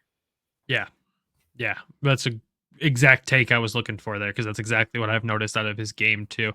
I do wish, like you said, that he was creating more of a ruckus out there. When he plays pissed off, he's an incredible player, and you don't want to have to have a guy be angry all the time. Like, that's just not healthy for anybody. But you feel like one of the guys has got to go out there in warm-ups and just give him a couple shoves and just get him a little flustered, and he's going to go out there and perform. Every time you see another player from another team go out there and hit him, it's like a switch flips, and he's instantly just like this train that's going to just blow through everybody in town. And he needs another half. He needs his other half. He doesn't have his other half on this team. I don't know who it is or where that person is, but he just doesn't have that Like they could be like the Bash brothers with skill. Honestly, that's what I was hoping Hunter Johannes would be able to do with him, but they haven't played it enough. Hunter was playing the fourth line, and Elmer's been playing the second line, sometimes third line, third line, sometimes second line. And those two together on the wing with ammo, I think would have produced a lot more when they were playing. And I think that's what I want to see when Hunter does eventually return, is I want to see those three together for a couple of games and just see what can happen out there. Because I remember, Trav, you and I saw it in the red and white game in Traverse City. Hunter was all over Elmer, just trying to get him pissed off. It's like the coaches literally looked at Hunter and said, go piss him off in this game and see what happens. And Elmer played fantastic right when he was doing that too. I thought they were going to drop the gloves at one point. He was getting that flustered. Like, that's the kind of anger I want to see out of him, but in a positive way offensively, and being able to go out there and throw the body on other guys too. Because when he does hit people, good God, you feel like he's trying to kill him. He's a monster out there when he does get to throw that tree of a body at somebody. Or like in the game in Hartford, someone tries to hit him and he just quick stutter steps and gets out of his way, and the guy goes face first into the glass, producing probably one of my favorite clips we've clipped all season long. Mm-hmm. For a big guy, he is quick on his feet. Like he's very quick. Yeah. Yeah. Trev, anything you want to add to any of those takes there on Elmer? I mean, I know we said a lot there and probably everything you were already thinking, but. Well, it's like I said at the beginning of the year. Can we get like a coach to just slap him in the face before every game, or a teammate to get? I volunteer. Like the Jacksonville Jaguars guy did in the early 2000s. Like, come on, Joe, hit me harder than that. Like, it's like, but at the same time, like I feel like there's so many people that want him to be a power forward, and he's not a power forward. There's just too much skill to be a power forward. It's just he's so big that I think everybody thinks he should be. But he shouldn't. You're correct. I think this is what this might go a little against what you had said, Elaine. Like, this is why I actually want him in front of the net. Mm-hmm. He has that long reach. He has enough hand. Like, the goal that stands out to me the most that he's ever scored is in the World Juniors. I think it was actually Lucas Raymond that passed him the puck. It was. I know what you're talking about. And he caught it, and he's standing right next to the goalie, and he goes between the legs and over the shoulder of the goaltender. Like, the skill is there. It's just a matter of him putting the pieces together. And I don't think he's ever been the same since they sent him down initially from Detroit. I think that's where that was the first, we kind of screwed up moment. Like, we had somebody kind of come in and take a job, and rather than just keeping him here, they sent him back down. And I just don't know if he's really recovered from that. I don't know. Could be wrong, Brandon. I don't know.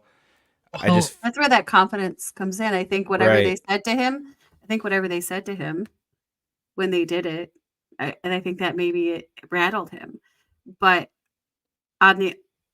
taking from what you're saying about the crease, I do like him on the crease. I just don't think he needs to be there all the time because, like you said, he's skillful and he is an asset in other places as well. But he doesn't have that. This is what makes me nuts about modern power plays. He's not the bumper guy, because we gotta all run the bumper power play. Why? Why do we have to do that? We don't, but we do. No, and it's not just this team. It is not just this team.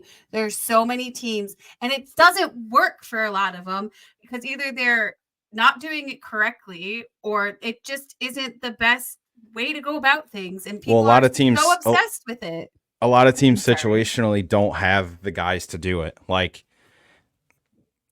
don't know. Who's the team that has actually mastered it? And it's Tampa. Tampa has the right facilitators in the right spots to do this. You got Kucherov on the half wall and you got Point in the middle. It's just they have the guys to do it. They were born to be on that. It's just that way. I just don't think that I hate the bumper power play. I don't like it. It's not for me. I don't like that teams do it. I just think that with Elmer, you put him there because given the roles of the power play that they have, that's the place he's gonna be. There's just he's not a one-time guy from the half walls Like, he's not that guy. He's not a bumper guy in the middle. Where else do you put him? In front of the net. That's like the only option left. So really, it's not an Elmer thing. It's a play. It's a play thing. It's a system thing, Yeah. I think. Yeah, that's So- a really great point. I didn't think about that aspect of it. And You're like, blowing my mind tonight, Travis. and there was a point that you guys hit on too, like, you know, whatever was said to him, if it did shake his confidence. And I remember specifically in the first game of the season last season, him on the power play, parked in front of the net, the puck dropped in front of him multiple times, and he tried the between the leg shot over the goalie's shoulder, I think 3 times in a row, right in front of Nick and myself. And we're like, he just keeps trying. Like, he's got the hands to do it. He keeps trying it.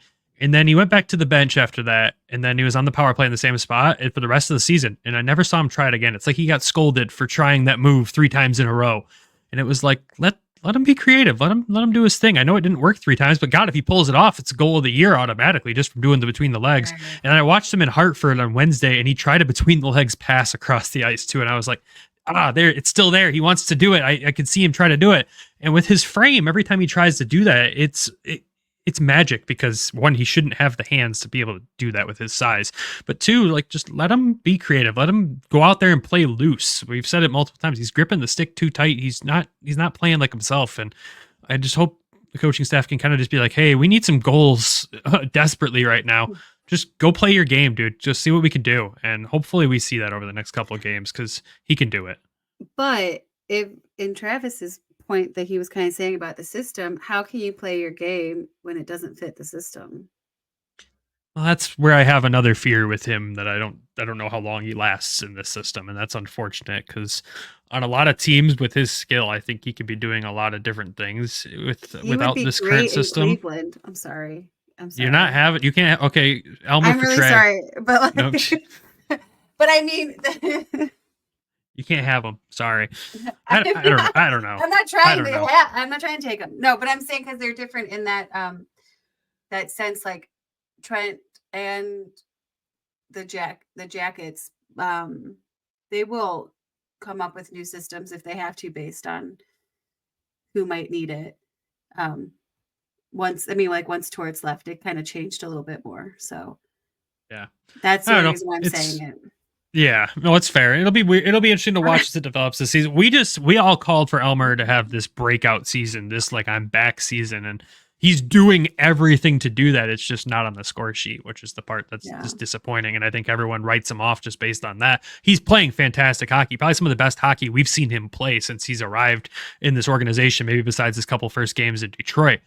It's just not reflecting on the score sheet, and it will at some point in time. It's only a matter of time. I just want him to go out there and have fun and play loose, and maybe throw a few big hits here and there and get a little pissed off. I think that's what he needs to do. And maybe Ammo's got to get a step stool and slap him in the face a couple times before they go out there, you know, who knows? Listen, when I come in for the next game, I'll ask for him and I'll be like, he was kind, he was smart, he was important. Now go bash some heads and score some goals. Exactly. He just needs that pep talk.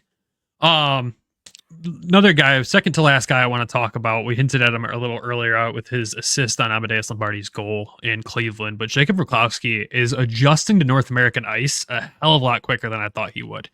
It started off at first and you didn't notice him out there, which is good. Normally you see those guys come in and you notice them because they're making mistakes because they're not used to this. I never really noticed him, which is a positive thing. It's not a negative thing.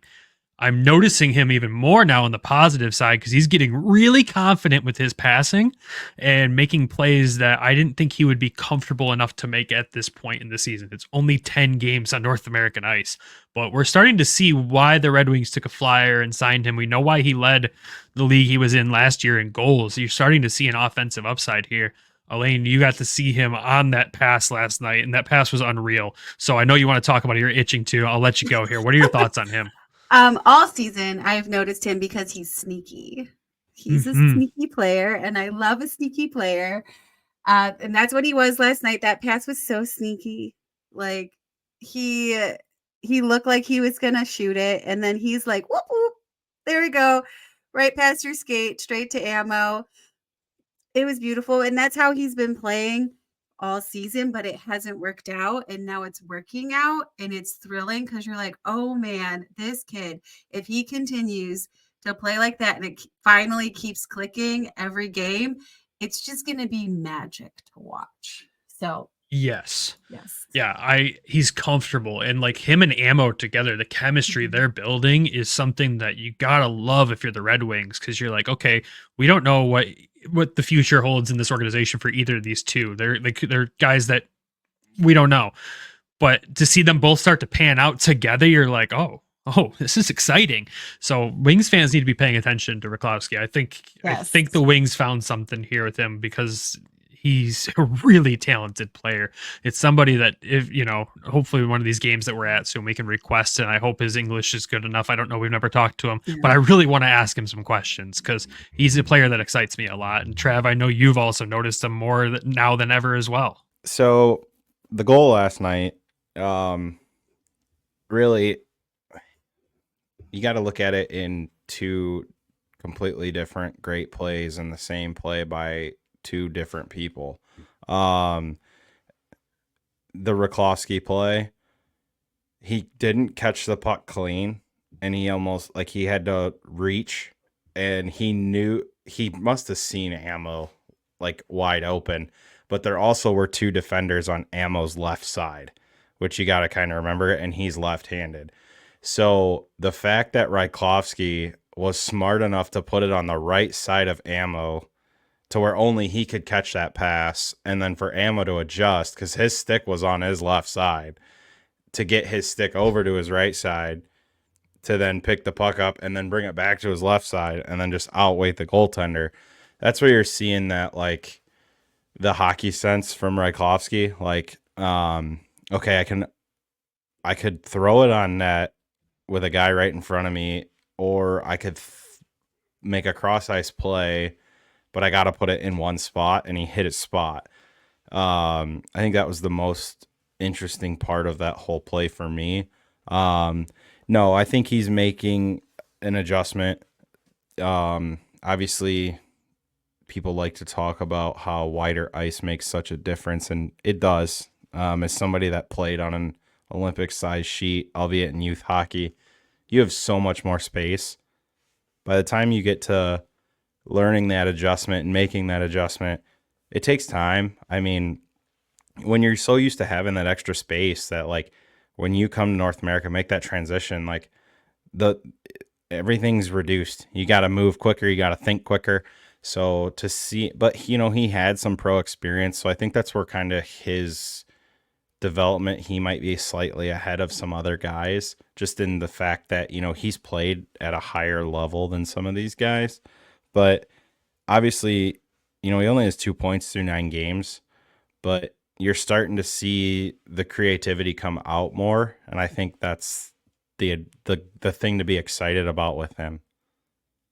Yeah, no, I 100% agree. And that's a great point. I didn't know you actually played on the Olympic size ice when you were younger, there. So it was terrible. Hated it. Yeah, I can imagine.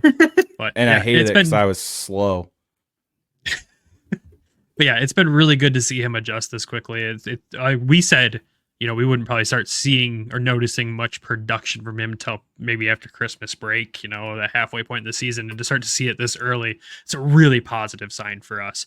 But the last guy we'll talk about here to wrap up all these players is the goalie. We got to talk about Sebastian Cossa here. Obviously, we know he was going to get more of a workload this season. Dan Watson alluded to that right away in the first post-game interview of the season.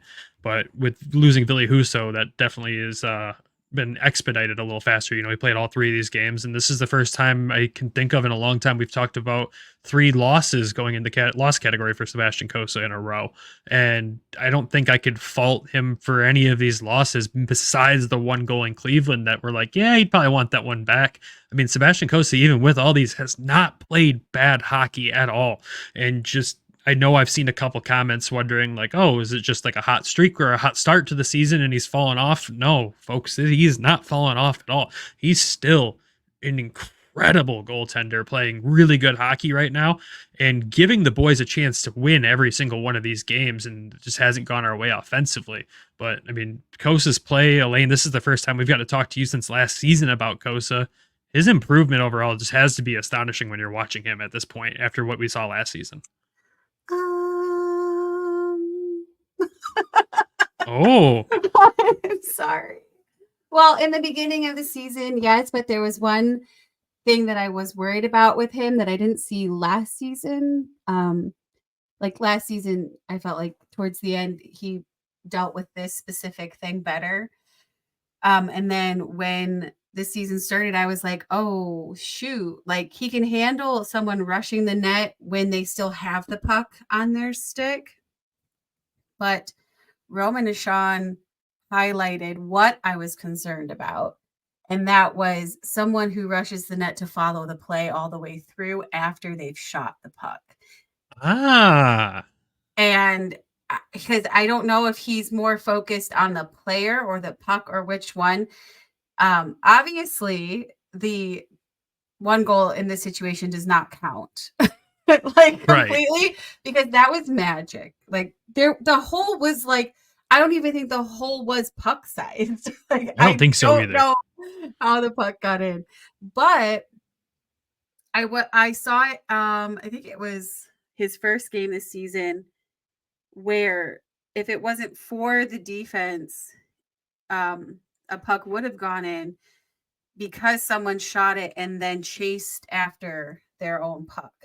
So like they were getting ready to be there for the rebound, or to just make sure it was finished, like. So I was watching that throughout this, and he hadn't seen that too many times. And then that is Roman and Sean's game. That's his game. He's a gritty, greasy guy, and he will follow a play until it's finished. He does not care. Like he'll shoot that puck and he doesn't skate away. He follows the puck right into, and that is where I thought Sebastian was going to have trouble. And that is where he had trouble last night. I think he started out hot, but I think he's also only as good as the defense in front of him sometimes. I don't think he's as consistent, but I think he needs to be playing because he's still like, he needs to have that consistency and see those type of different things. And I mean, I feel bad because I'm a big Kosa stan, but like, same. I think that he started off and then he tapered, and he's fine. He's good. I don't think he played bad hockey. Bad call. I feel. Oh no, that's what I'm saying.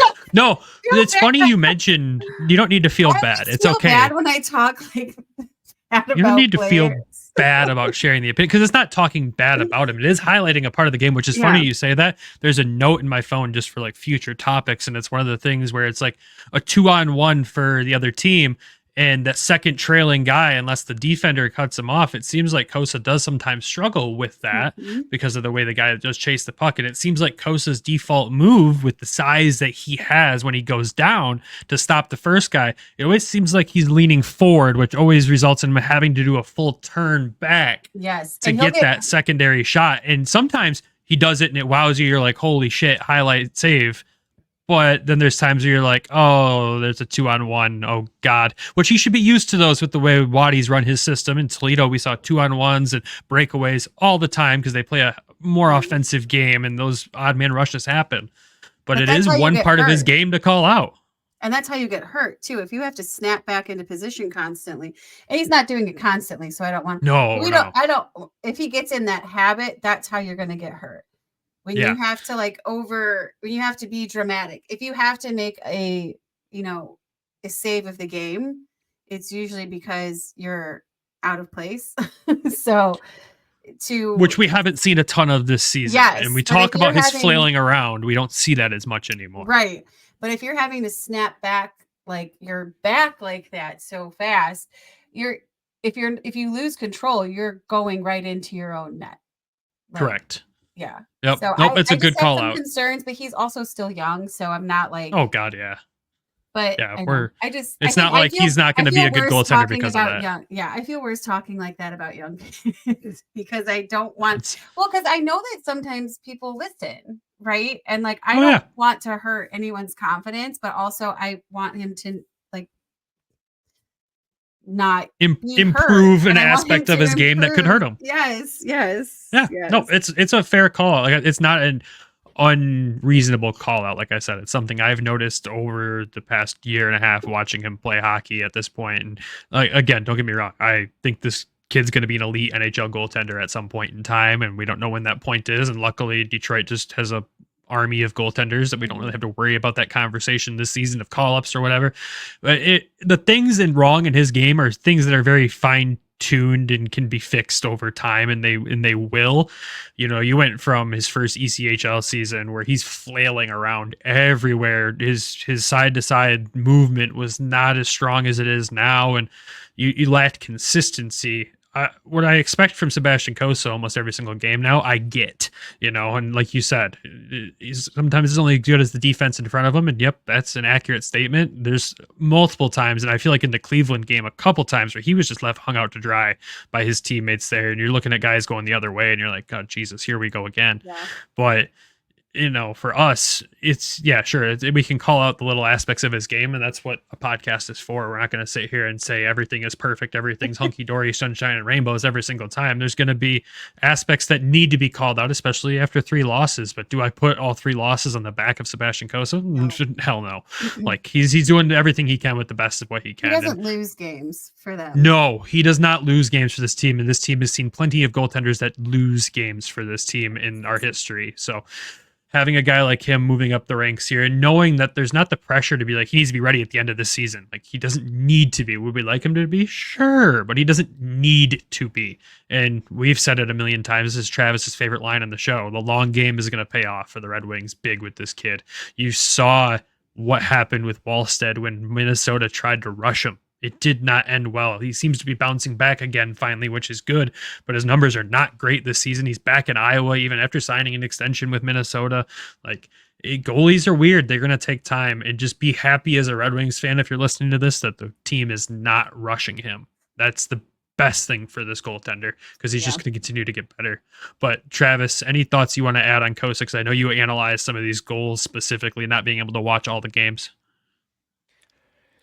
Yeah, so let's talk about this, obviously. All right, we'll start with Hartford. 2 redirections, not much he can do there.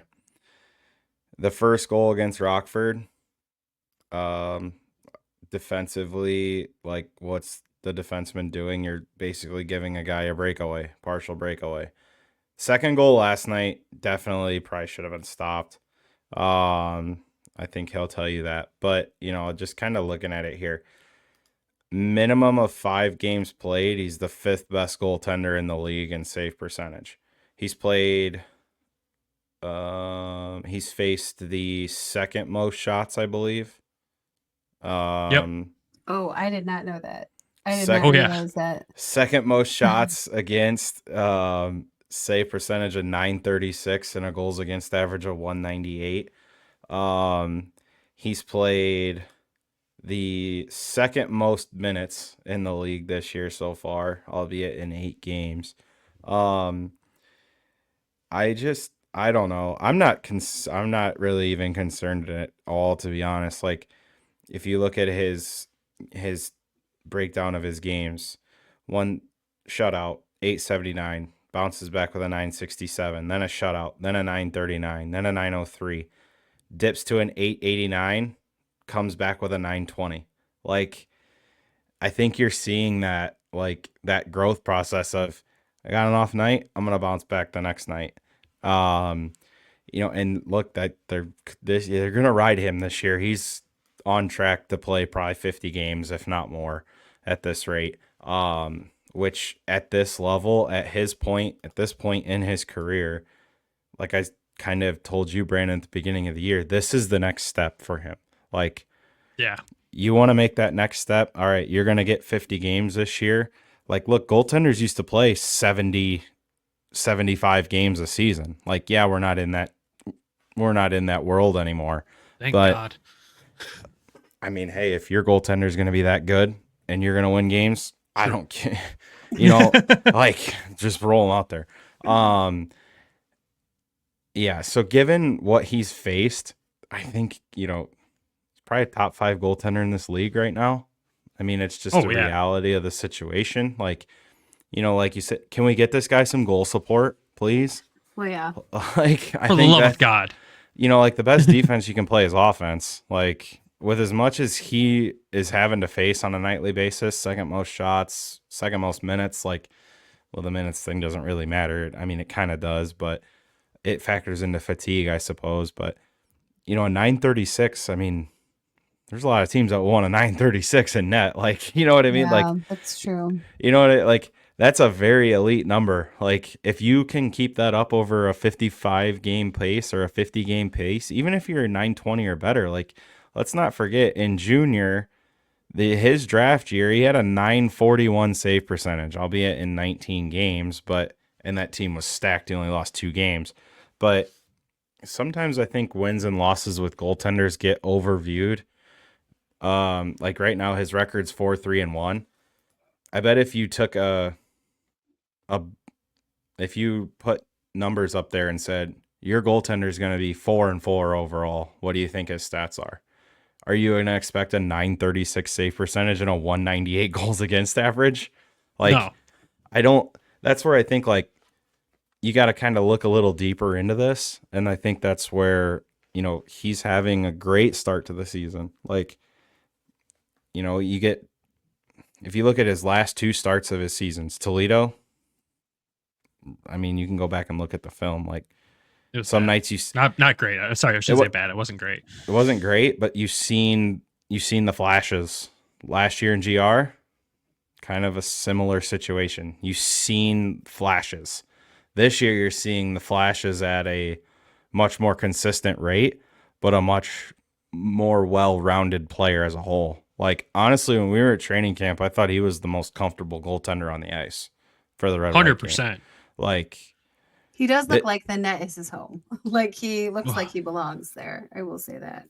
yeah, like he commands the net so much better in just 2 seasons. Like, seeing him on a nightly basis in Toledo a couple of years ago, like, until February, I was like, ooh, we might get him again next year. Like, we might get him next year. And then we didn't get him last year. And then you see the jump that he made from beginning of the year in GR last year to beginning of the year this year in GR. Like, it's his net and it's not going anywhere. Like, I think you just, like, I don't know. I wouldn't look at the record. I wouldn't look at the record at 4-4 and expect to see 936, 198. That's just my opinion, though. Yeah. No. I'm always a little bit harder on goaltender because of, like, there's little things that I see that I'm like, oh, and I see it again, and then I see it again, and I think, like, I hold on to those a little bit more than, like, other players, I think, you know. Right. Yeah. It's fair. And I mean, and people always ask, and it's one of the more common questions we get when we talk about Sebastian Cossa because of who he was drafted in the same class with Jesper Wallstead and whatever you talked about already. Like, his not. Yeah, Jesper, he's because I covered Iowa too, and, like, They're a bad team. He's always been a very inconsistent goaltender. Like, Yes. the Wings were smart to take Cossa because he, like you showed, he bounces back. Yeah. Oh, 100%. His like, if he has a bad game or an off game, the next game you can almost put money on that he's going to allow no goals or 1 goal for Sebastian Cossa. But even in a bad period, the next period he will try to bounce back. Once Wallstedt and Askarov get inside their head, that's it. You've lost them for more than a game. Yeah, and you saw it with Askarov in the playoffs last year. And Cossa, he just seems more aware, but also knowing that, like, he can't get inside his head because it will ruin what he's trying to accomplish. So, like, the Wings made a really good choice. And if people want to compare them to the other goaltenders that were in his draft class, then they need to actually watch them consistently to match them up. They can't look at who's been up and down the most, because that's a whole other hot mess express in itself. It's a hot mess. Yeah. So I think if there are Red Wings fans listening who are concerned. They shouldn't be concerned. My concerns are nitpicky. Like mine are nitpicky ones. Your concerns, you need to know that what you have is great and that the person who drafted him was smart as shit. Or whoever brought Kosa up and said, no, this is who we need to take. Whoever advocated for Kosa over the other goaltenders in his class, you deserve a raise. Okay. You did a great job. So 100%. I mean, you talk about, like we said, Kosa, 8 games, 1.98 and a .936. Or it's not Askarov. Wallstead, 6 games, 3.70 and a .881. We got the right goalie, folks. Don't worry. Well, and part of that's the team in front of them too. Yeah, sure. Some of it. Like, I think I just take more pride in calling out his stats because of the first year covering this team for us. It was always the comment of, well, they should have picked Wallstead. They should have picked Wallstead. A lot of people said that, and he wasn't even. So I take pride in driving that dagger in every once in a while when I can. Sorry, Jesper. I'm sure he's a great guy, but. So I'll say this between the two. At the point of which both were drafted, Jesper Wallstead probably much further along in the development process than Sebastian Kosa was. Jesper Wallstead coming off of a season to where he had a .918 save percentage and a .198 goals against average in the SHL, professional league playing against men. Yeah, but he couldn't bounce back. Okay, but at the World Juniors, 940, 162. If you remember, Kosa was supposed to be the starter at the World Juniors one year and rode the bench. Why did he ride the bench? Because he did not perform well in that. It was not well for him. In the pre-tournament game, he did not play well. I feel like that's such a... I personally am one of the people that I don't even grade World Juniors that heavy. I put it as like a give or take thing. I guess maybe I'm probably wrong for doing that. But like I don't take too much stock into it for so many reasons. They're going to be compared for us forever. They're going to be compared forever, 100%. Right, but I think for us, for us on this show, it's just like, obviously, if they've listened to us, Travis and I are the biggest Kosa fan club probably in existence with this kid. And Elaine, like you said, you also like the kid as well. It's just, we got to give him every accolade possible when you have so many people that doubt this pick. And like people watched him in that juniors tournament and they're like, oh boy. People watched him start in Toledo and they're like, oh boy. And then of course, when he lit it up, they talked about it, but no one talked about it as much as they talked about the negatives. You watched him in the first training camp with the Red Wings and oh boy, was it bad. And then, he comes into Grand Rapids and it's a shaky start. Sure. But the resiliency of the kid and his ability to bounce back and his continuation to just grow the skill set. And it's the little things he continues to get good at. The basics of being a goalie, he's a pro at this point. Mm-hmm. It's the fine-tuned little details that he continues to build on every game. And you just notice something new game after game with him where you're like, oh God, wow, he got so much better at that. Now watch, we called out the one thing that he's done wrong as a goaltender this season probably. In the next 6 games, he's going to not do that because that's how podcasting works. Like that's better. You better make me look dumb. I love it when the players make me look dumb. So, wait, no, not when they make me look dumb because I've said that they were good and then they do bad. I like it when I say like, oh, they're all right, and then they light it up. So like Sebastian Kosa, hope you get like 5 shutouts in a row. So going back, it wasn't actually that bad, Brandon. He played 1 game in that tournament. He only played 1 game. Had a .917 save percentage in that game with 2 goals against. Dylan Garand. He's with Hartford this year. He was the starting goaltender in that tournament for him. He was the starting goaltender on Wednesday. Was he? Yeah. I guess I didn't even notice that. That's funny. Like, like you would think that's super funny that you found that. I think coming out of that, like you just would hope that the first round pick would have grabbed the net and ran with it. Now, who knows why they didn't play Kosa more? That's not for here nor there. The point is that now look at what it's done for him. Like, he's one of the best goaltenders in the American League right now, and we're talking about minor details. Exactly. Like, And- like, Well, that's what I do. like, And you know, because like you brought Brandon it said- up, right? Well, and like Brandon said, like me and him are probably like the biggest Kosa supporters of anybody in the organization. And yeah, I've already got his NHL jersey in my closet. Like, that's how confident I am. But at the same time, like, now that you brought it up, Trav, and pointed out that fact, I'm glad you found it, because Dylan Garand, he's played 2 full seasons in the American League with Hartford and has not had a season where he's below 3 goals against for the season. and Or above 900 in a save percentage. correct. So the right Ashley goalie that rode the Costa was bench. a great choice for Yeah. Detroit. Stop second guessing the drafting, everyone, because Especially the early rounds. Say it louder. Especially the early rounds. Like I've been Yeah. saying to friends for the last like 2 weeks, like guys, like, you know, that were Red Wings fans, like guys, like look at the players that are making impacts for the Wings right now. yeah, Sider, first round pick. Edvinsson, first round pick. Casper, first round pick. Raymond, first round pick. You're probably gonna see Kosa next year.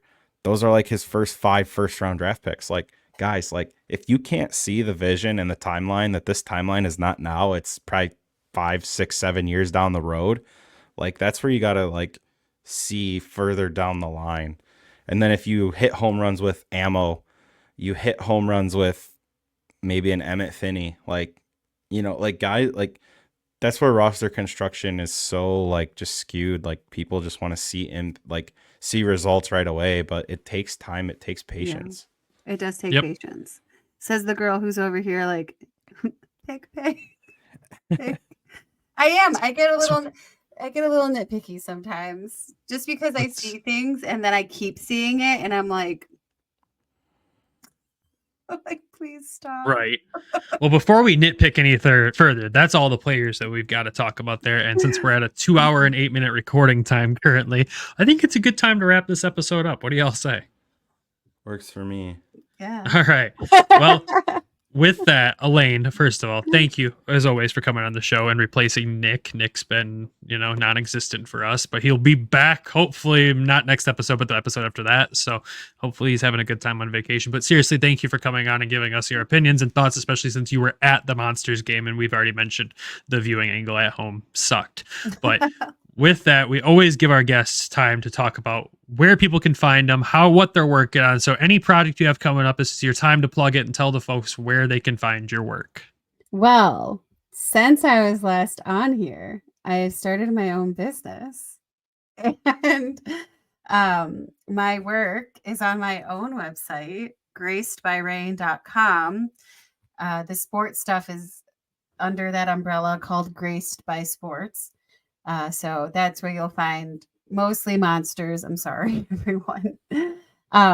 Griffins, PWHL, AHL at large, some Olympic stuff, because now I'm getting the press releases on that. So that's really exciting.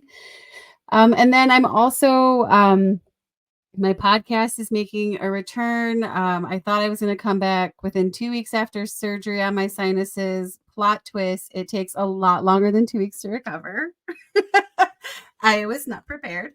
So I took some time off there, but it's coming back this week. And I have Thursdays when I have a chance, I do advice for content creators and journalists. Tuesdays right now, or Mondays right now, I'm going through this anime called Furin. And I'm going episode by episode to talk about the beauty in that anime. And that's basically what I do, is like I just talk about the beauty in life. I find different things. And I will be launching a new series called The Beauty of the Minor Leagues. So I will be reaching out to people to come on and talk about the beauty of playing in the minor leagues, covering the minor leagues, being a fan of the minor leagues, all of that, because I don't think that the AHL or the ECHL and also the G League for basketball get the kind of love and that it deserves. Because I do think there is value in the G League now, because they're now starting to treat it like the AHL. So it's going to be interesting moving forward with that. So yes, that was really long, but you can go to gracedbyrain.com. You can find me on YouTube, Twitter, My TikTok is at I'm a Rain Dancer, just like my regular Twitter. You can find me on all those things. Say hi. If you see me, just say hi. I like people for the most part. So